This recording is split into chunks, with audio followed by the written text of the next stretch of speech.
Global Ship Lease is an owner and lessor of mid-size and smaller container ships. Now, if you step back, disruption of any sort tends to be good for shipping and for container ship providers such as us in general. Why? Because if you disrupt the global supply chain, you need more ships, more capacity in order to carry the same volume of cargo. So hence, disruption is good.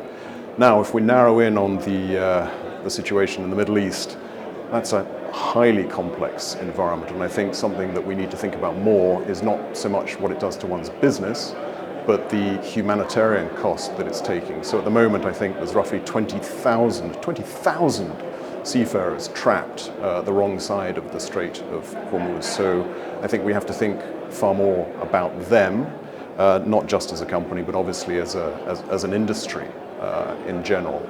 As for broader ramifications, as has been covered by the media ad infinitum, roughly 20% of global energy under normal circumstances flows through the Strait of Hormuz.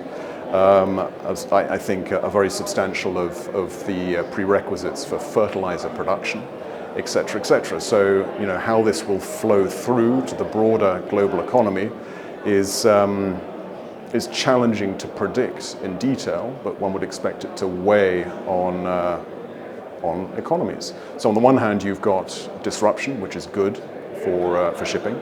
On the other hand, you've got a humanitarian crisis that we all need to think about more. And ultimately, you've also got a huge question mark hanging over the global economy. So I would say that really encapsulates the big macro factors that we're all having to consider at the moment. And wrapped around all of that is an absolutely unpredictable geopolitical environment. So I think all of us have to build our businesses to be as resilient and flexible as possible in order to both survive and hopefully thrive in such an environment. Up until comparatively recently, shipping, and here I'm really thinking about container shipping, which is the area that I know, it was built to be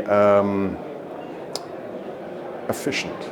Now, what does efficiency mean? It means you have very little slack in the system, and everyone was managing their inventories and also the rest of the container supply chain on a just-in-time basis, have as little slack in the system as possible. However, that's great from a cost management perspective as long as there are no surprises. However, as soon as you throw a curveball at the industry, it's less resilient. So I think what everyone is looking at now is just in case rather than just in time, which effectively means injecting more slack in the system to be able to roll with the punches as they hit us.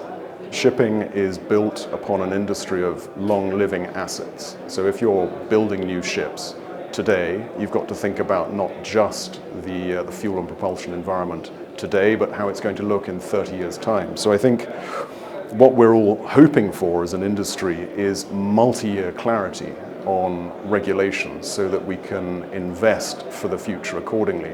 I think the disruption to the regulatory process that we saw at last year's big IMO meeting has been a challenge, and once again that feeds into the uncertainty principle, disruption principle I've just been describing, and we have to remain as flexible as we possibly can to accommodate how it ultimately evolves going forward. Well, it's always a pleasure to be here, and I think Capital Link takes place around the world, but the event that takes place at Posidonia every couple of years, it's fantastic, and it's a real privilege to be here, so thank you.